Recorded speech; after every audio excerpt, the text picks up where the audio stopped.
Look, this is the episode that I've been waiting on, but yet also dreading at the same time because we're going to recap Georgia's season. And I am a dog to the core, man. I am. But I was not impressed with Georgia's season last year.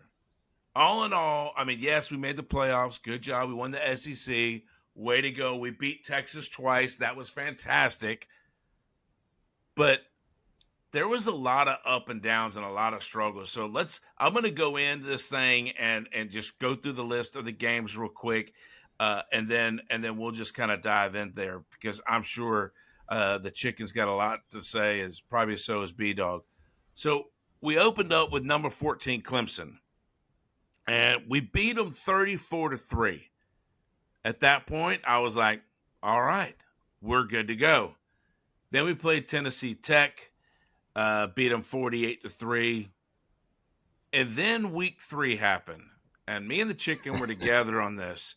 And it was mentioned on the show when we had Senior Chief on here about how they had to leave the dog alone for a while I was watching this game. We took on Kentucky in Kentucky. I'll give them that. And we scraped out a win 13-12 against Brock Vandergriffroff. And not knowing at this point, we're going, who the heck is Georgia? Then we had a week off. Then we took on a number 4 Alabama in Tuscaloosa. And at halftime, we were getting our brains stomped in. And we came back. Actually, at one point, we were leading the game, but we ended up losing our first loss, 41-34. Then we played Auburn and just trounced them 31-13. Mississippi State.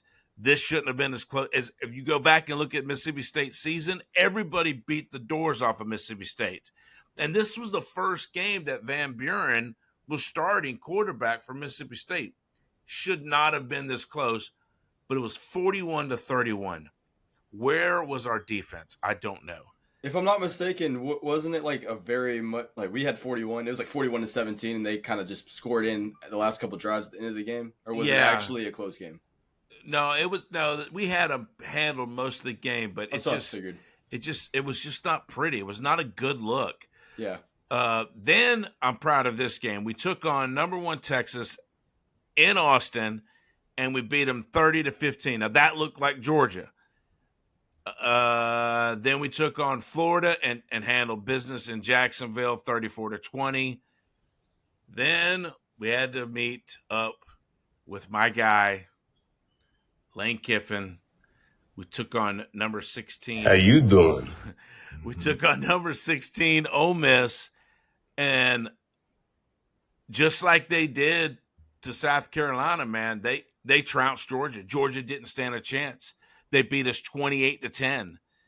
And so now we're just past midseason, and we've got 2 losses. So in my opinion, we're outside looking in on these playoffs. Well, then we beat Tennessee 31-17. Then you're like, okay, now Georgia's again. Then Massachusetts, we beat them 49-21. Georgia Tech 59. Don't cheat yourself out of 10 points. Oh, 49-21. Sorry, 59-21. Sorry. I'm not dyslexic, but for some reason I just read that wrong. Then we took on Georgia Tech.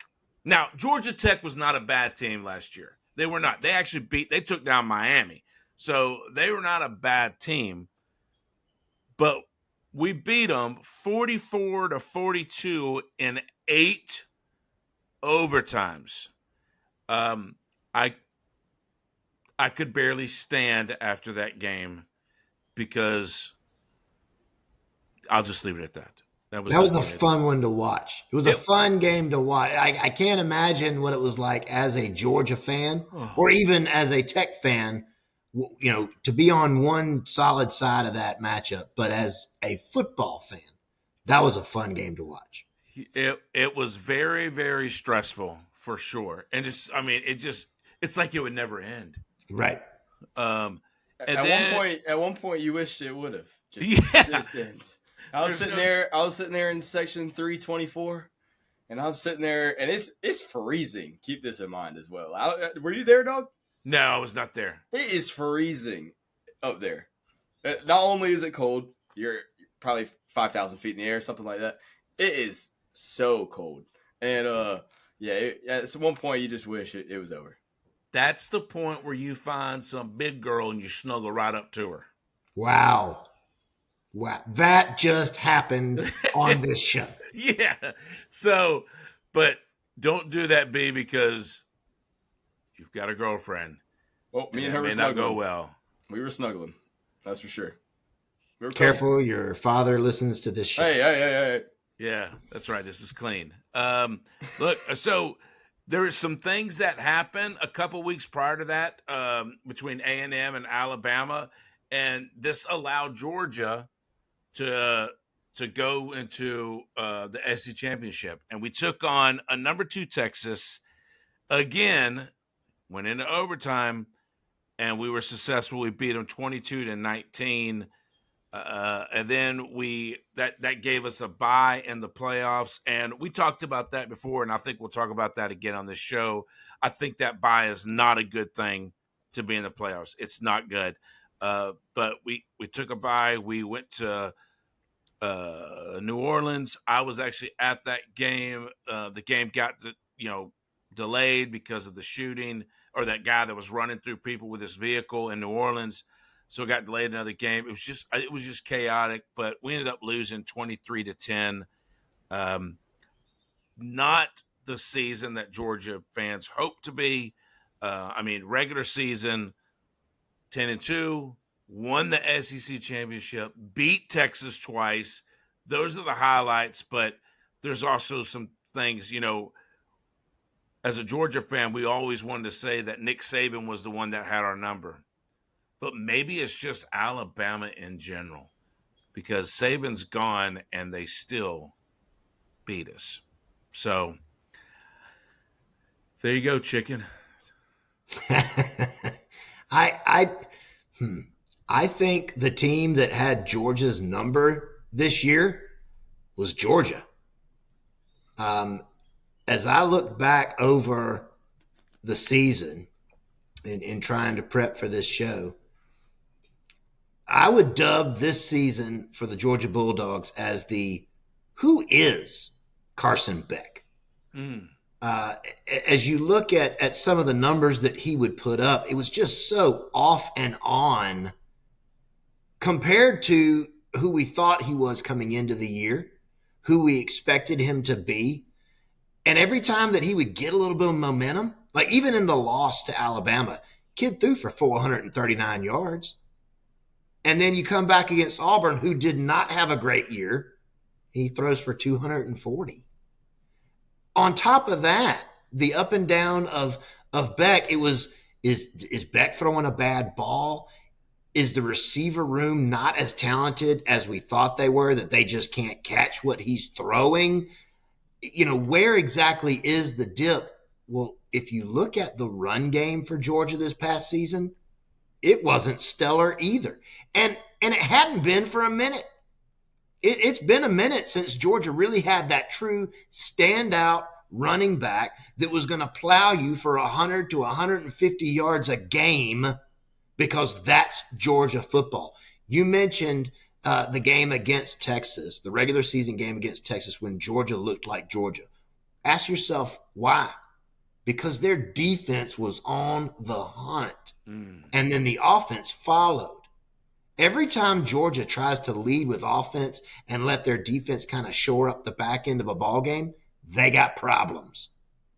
That's what I saw from Georgia this year. I think that the Georgia Bulldogs have the Georgia Bulldogs number. Yeah, I would agree with you 100%, man. And you're right, man. Georgia can't lead with an offense. They can't. Alabama can't lead with an offense. They're not an offensive team. They are a defensive team. Georgia is a defensive-minded team. We beat you when the other team has the ball. We don't. I mean, I remember one year, man. It was like several years. I think it may have been the year we won a national championship or the year before that, where I think we didn't allow any touchdowns for like 7 or 8 games straight. 0 touchdowns. That's Georgia football. And when you allow an Alabama to score 41 points, you allow a Mississippi State to score 31 points. A Florida to score 20, Georgia Tech to score 42. I mean, you allow these teams to score points. It's not good. It's not a good look. UMass put up 21. I know. Granted, you destroyed them 59-21 in that game, but you gave up 21 points to those guys. Georgia is so much better when they are defensively focused, and then their offense, 9 times out of 10, gets a short field to deal with, to run the ball, to throw play action, and to get the ball into the end zone, and then put points on the board. But you got to lead. Georgia Bulldogs have to lead with defense. That's right. We're not Ole Miss. Ole Miss is an offensive team. That's Lane's strength. Kirby's strength is defense, and you're absolutely right. Our defense was not the standout. Now, watching the spring game. Now I know that the spring game is the spring game, right? But their defense looked great. They looked like they had some holes fixed, man. And so I'm hoping that they get back to that. Now, when Muschamp left Carolina, he came to Georgia as our defensive coordinator. I know you're saying bye, Felicia. But Muschamp is a good defensive coordinator. He's a good defensive guy. There's no doubt about that. Is he a head coach? No. Not even close. I think he's proven that in 2 different teams, Florida and South Carolina. He's not a head coach. I would argue 3, because if you remember, he was the head coach in waiting at Texas under Mac Brown. Oh. And that didn't play out. Then he left and went and took that job at Florida and showed us, well, I don't know that it was ever said out loud, but my estimation is, based on his performance at Florida, based on his performance at South Carolina, that Coach Brown knew that wasn't going to be the guy. And so it was one of those, there's an opportunity at Florida. Yeah, you should probably do that. That'd be great. Yeah. Let me know if you need help packing. Don't let the door hit you with a good Lord split you. There you go. So, but Muschamp came in, after how long has Beamer been there? 4 years, right? Yep. Okay, so Muschamp immediately came over to Georgia, and Georgia's defense got better. Now, Muschamp's had something we don't know. We don't know why he's not the defensive coordinator anymore. He's a defensive analyst. But last year, you didn't see Muschamp was not on the sidelines rooting these guys on and getting them. Guess what game he was over there on? That SEC championship. He was on the sidelines helping running that defense. And I think I think we're missing that. I'm not saying that Schumer's not a good defensive coordinator. I don't know. Isn't that weird that they wouldn't let Texas bring Bevo into that game, but Muschamp was allowed on the sidelines? I'm just asking. Look, man, Bevo is a dangerous animal. Okay. Mighty delicious, but yet dangerous. Okay. You saw what he tried to do to Uga. I tell that story a lot. You remember it was in the Sugar Bowl several years ago, and they beat us. Texas beat us. Texas beat us, but I think it's pre-game they tried to bring the 2 mascots close, and Bevo tried to stick Uga, and that would have been a very dead cow if he would have killed Uga. You know how many rednecks out there would have taken that joker, would have went to jail just to take that dude out? There's a bunch. I know a few. So you're talking to a Gamecock fan and you're using the word redneck. Like, I get it. I think they start out in Carolina. Well, but look, so Georgia's season on the defense, yes, was not stellar. But our offense, come on, man. We had more drop balls than any team in the history of college football last season. I think we set a record. And you mentioned it earlier, man. Was it Carson Beck didn't know how to throw? Was it the receivers didn't know how to catch? That count when they talk about drop balls. They don't talk about a ball that the guy had to reach crazy to try to get it and was only able to tip it. No, we're talking a catchable ball, and they just dropped them. If you go back and you look at the film, it's not like his balls are all wonky. It's a good, clean, crisp spiral coming at him. Is it too hard? Is it too fast? Do they have small hands? I don't know. One thing we do know. There you go. One thing that while we're talking about small hands and carny folk, that Carson Beck had a face mask on, so you can't tell that you're looking at someone that should be in the carnival. So it wasn't that. It wasn't his face that was throwing him off. It wasn't like, oh my God, Sloth threw that ball to me. They weren't getting caught up in that. Do you think he'd have played better if you'd have gave him a Baby Ruth? Maybe, or if he had already gotten past this whole Shakira fix that he's on. I don't know. Maybe if he drove a Ford Focus instead of a Lambo to class, he would have been more concentrated on what he was supposed to do as a football player instead of a campus icon. So do you think that Carson Beck drove a beautiful Lamborghini to overcome his slothness? I mean, he's making up for something. Look, I could pick on the guy. He's no longer a Georgia Bulldog. He went to Miami. And look, I guess get back to being serious. I guess we'll know who Carson Beck is, right? We're going to know who Carson Beck is this coming season because I'm sure he's going to have some people to throw to in Miami. And so I guess we'll know. But I think going back to the last game of the season or for Georgia was against Notre Dame in the playoffs. Couple things. All four teams that got byes lost. Yep. All four of them.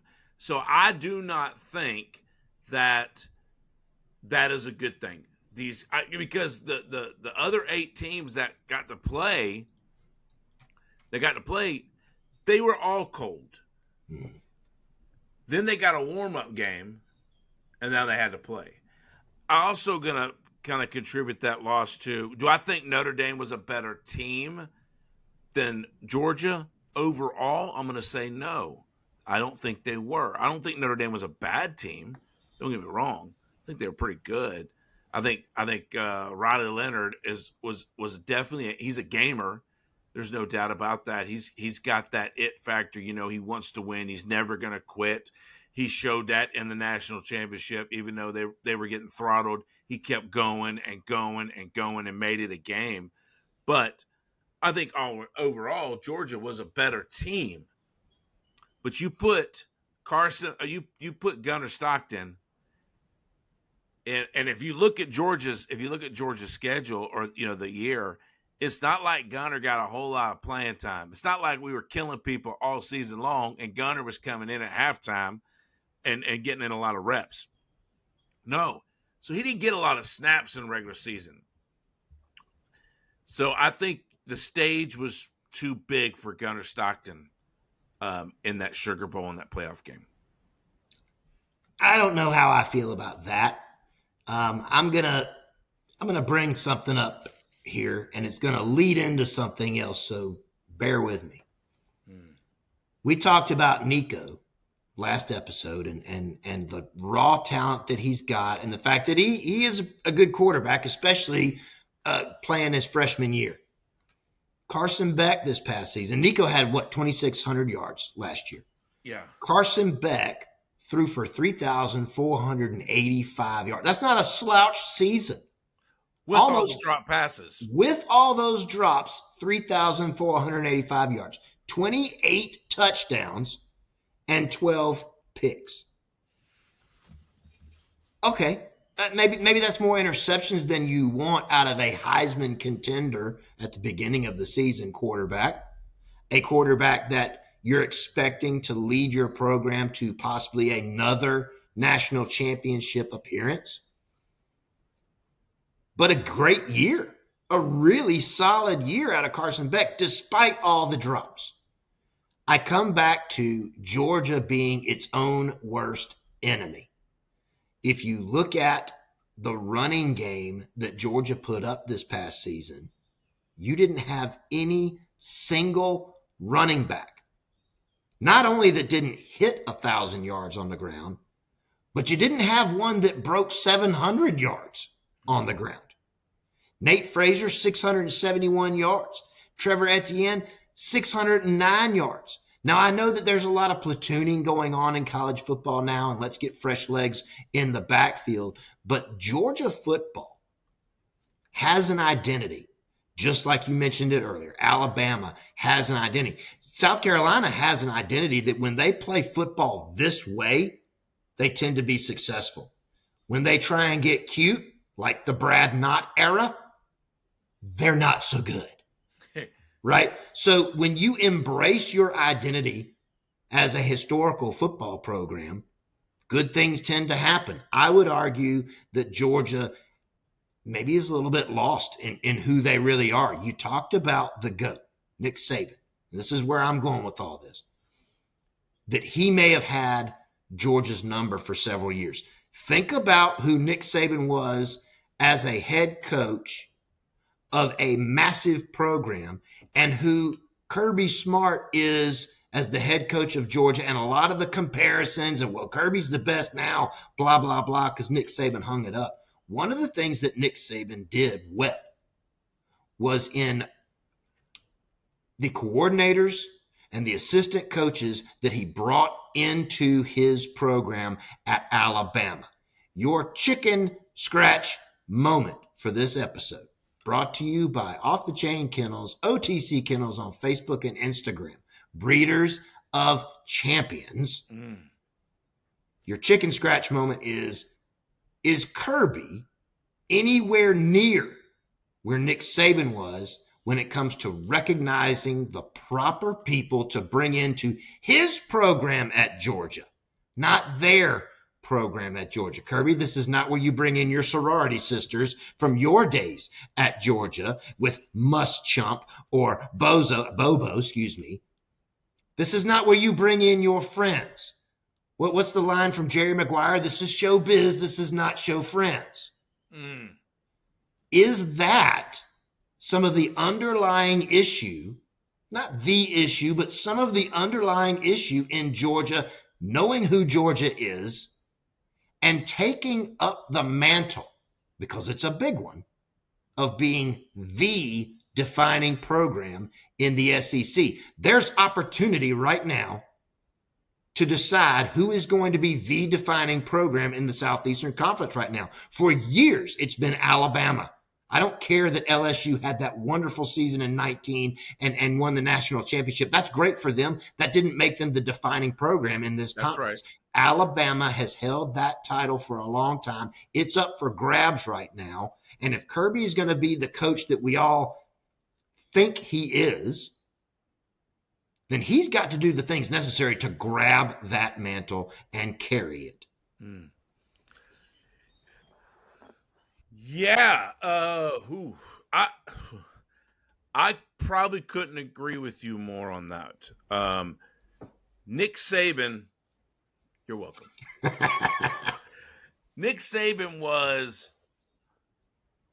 great. I don't think Nick Saban had friends in college football. I don't know if Nick Saban has a friend, period. Maybe his wife. I don't know. She likes him enough. And maybe Herb Street now, maybe Lee Corso, should have been David Pollack, but is not. Desmond, yeah, they're probably close. But when he was a head coach, it was all about coaching, man. It was all about winning. I'll go back to, and I'll go back to the statement that he made years ago when they asked him about Derrick Henry, about running him 40, 50, 60, 70 times in a game. They're like, you're going to kill this guy's legs. He's never going to have a pro career because you're going to wear him out. What do you think about that? And he said, look, he goes, I like these guys. I love, they're great. But my job is to win football games at the University of Alabama. And if that means I've got to run this kid 80 and 90, 100 times in a game, I'm going to do it because I'm going to win.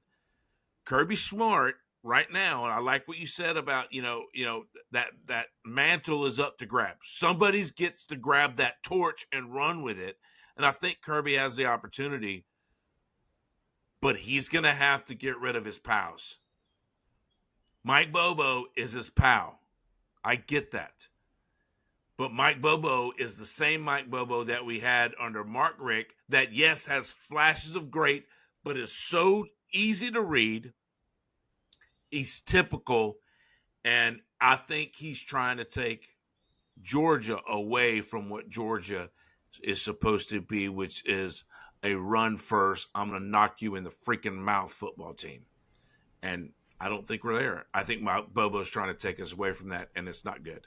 I think the main reason he's still here is for recruiting purposes. We saw last Monday, or what was it, 4 days ago now, we got Jared Curtis signed with us, 5-star.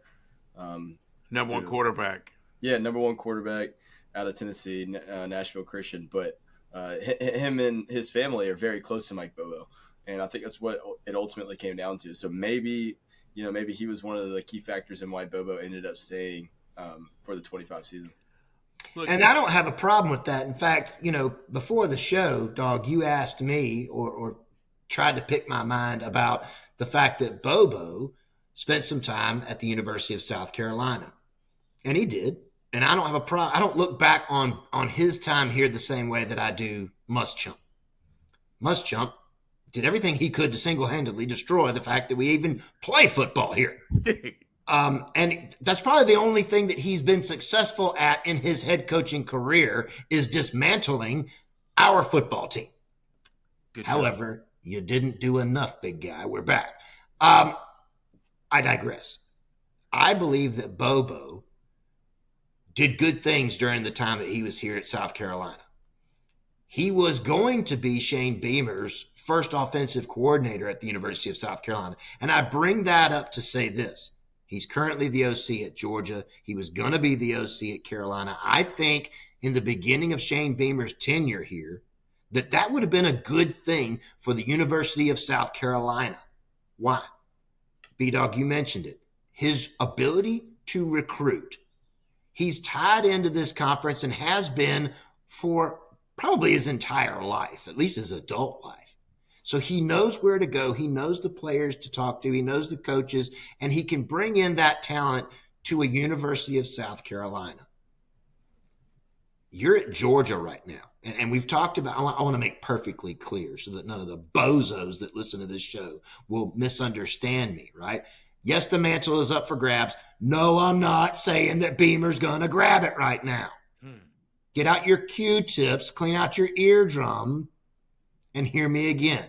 The mantle's up for grabs for a certain number of schools. I think that Alabama is still in that mix. I know that Georgia is leading that race.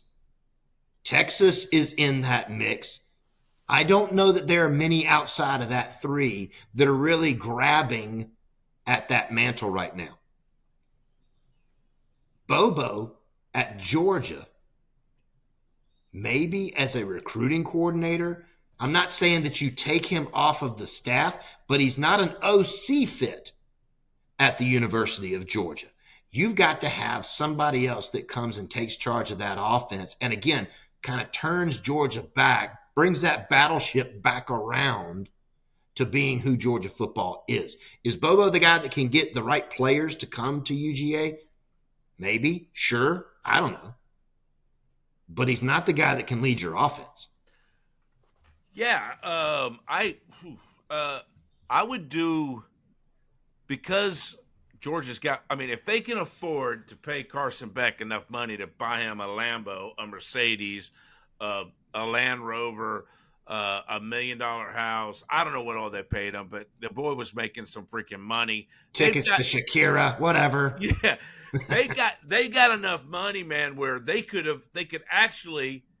I think Todd Monken, when we won our 2 national championships, the last 2 national championships, that was under the offense of Todd Monken. I think Todd Monken left college football and went to the Baltimore Ravens, not for money. I think he was tired of working as many hours as it takes to work as an offensive coordinator on the college level, because if you're not scheming up plays and running practices and running games, you're recruiting. It never ends, right? So in the NFL, I think he gets more time off. So why doesn't Georgia bring a Todd Monken back? Say, look, I just need you to run practices and run the games. Keep Mike Bobo, keep him the same pay. I don't care. Pay him $2 or $3 million a year and let him be your recruiting specialist. Or let's even get fancy. You are the vice president of recruiting. Sounds great. It's a great title. And I think if something like that happened, it could be astronomical for Georgia. Well, lucky for us, Todd Monken signed a contract extension with the Ravens in February. Yeah, I know.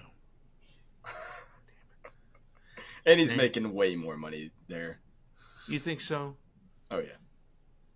There's no way. Are you saying bring him back as the OC? Yeah. I think in a perfect world that'd be amazing, but we'd have to pay him dang near head coaching money for that. And I would pay it. Don't get me wrong. I would pay it. But if I had it. But I don't know if we can do that. Like, I don't think just budget-wise it's possible. Budget-wise, it's possible, yes. No, They've got the money. But they set a certain amount of range for each type of position. Look, man, just get rid of synchronized swimming, and you'll be fine. Hey, we were competing this year. You got to be good at something. Yeah, apparently it was not football last year. I mean, yeah, look, Georgia went, 10-2. We won the SEC championship. And a lot of Georgia fans would say, that's great. Man, we won the SEC championship. And don't get me wrong, that's a good feat. I mean, we were the best team at the end of the day out of 16 very good teams. We were the best. We won it. Or at least on paper, we were the best. But if you really look down the season, Georgia's got a lot of holes. Georgia's got an identity crisis that they've got to fix. And I think they just have to get back to Georgia football. I agree with that, but I also want to say this. And bear in mind, I am not a Georgia fan. But for any program out there, if you can look back on a season and say these two things. Wow, we really struggled this past year. It was a tough year. And we went 10-2. My friend, that's a good problem to have. I know, but I get that. We went 10-2. And you won the SEC. I know that, but let's go back. If you go back and you look at, and I'll even just say the Kentucky game. That game how bad y'all beat the doors. I'm just off Kentucky. I'm glad we didn't play Carolina this year. We probably could have got beat by Carolina. We would have lost. We would have lost. I think so. I think Carolina could have beat us. And that's not good. I think Tennessee, the reason we thumped Tennessee, I think it was just one of those hated games. And they played in Athens, so that was good. Great matchups. Do you think, and we talk on this show all the time about culture, and the culture of Georgia, as demonstrated by Kirby, seems to be take care of your buddies. So do you think that Carson was trying to take care of Vander Griffgroff in that game? Just throw him a bone. Make it look close. No. No? The way he played it, you could make a convincing argument. I try. Yeah, I mean, he had 160 yards against Kentucky's defense, which was not good. I think Lenore Sellers against Kentucky probably had 160 yards in the first quarter. And then you get a Carson Beck to go in there, man. That, again, he threw for 3,400 yards. There was one game against Mississippi State. He had almost 500 yards. Boy, he would have been a great pick for fantasy football that week for sure. But he just had up and down flashes, and you just don't know if it was him, was receivers, was it Mike Bobo? But I will tell you this, there is no doubt about it. We miss a Brock Bowers and a Lad McConkey. Bad. I don't. I mean, of course. I mean, South Carolina misses Jadeveon Clowney. South Carolina misses Connor Shaw. South Carolina misses Marcus Lattimore. Let's go back in time and find all the greats. Steven Garcia, George Rogers, for crying out loud. Bring him back. Yes. He's a big dude. He'd be hard to bring down. My point is this. You can look in the rear view all day long. What you got to pay attention to is what's here. And what was here in 2024 was Carson Beck, and we give him a hard time. But he threw for almost 3,500 yards. Again, there are bigger problems to have in college football. There's a bigger problem than 10-2. Ask all the teams that went 9-3. Yeah, and I guess I'm one of those people that, yes, I'm a Georgia fan. Yes, I'm going to always pull for them. But I'm also going to be very critical of that team. And I'm going to look at the things that they need to improve. Just like, coaching my kids. I coached my girls softball and basketball and synchronized swimming. No, I didn't coach that. I don't even know what that means. I don't even know if I can swim. I was saying you got to float first. Yeah. Big dogs don't swim too easy. That's for sure. We make a heck of a splash, so that's right. But anyway, coaching all my girls' teams, I wasn't the guy or the dad or the coach that says, oh, my kid's going to play all the time because my kid's the best and blah, blah, blah, blah, blah. Man, I was very critical of my kids. Now, not to a point where I would, make them feel small or whatever, but I was like, look, you can improve this. You could do this, and I played the best player. And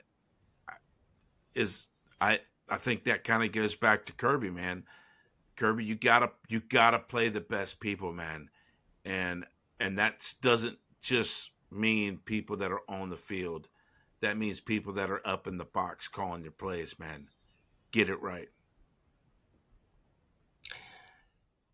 We'll see. I think that Carson Beck is a good quarterback. I think we'll see more of that this next year when he's at Miami. I want to look real quick as we close the chapter on this season for the Georgia Bulldogs at what all they have and are currently losing in player personnel. They are losing a total, by my count, of 33 total players.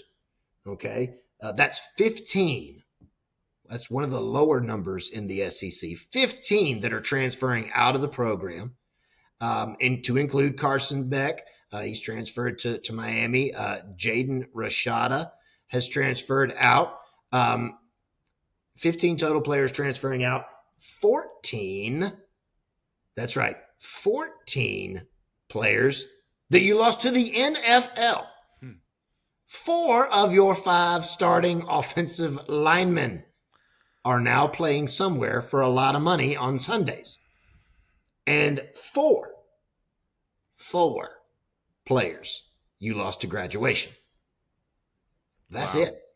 So a lot of guys are going to be coming back to Georgia from this team this past season.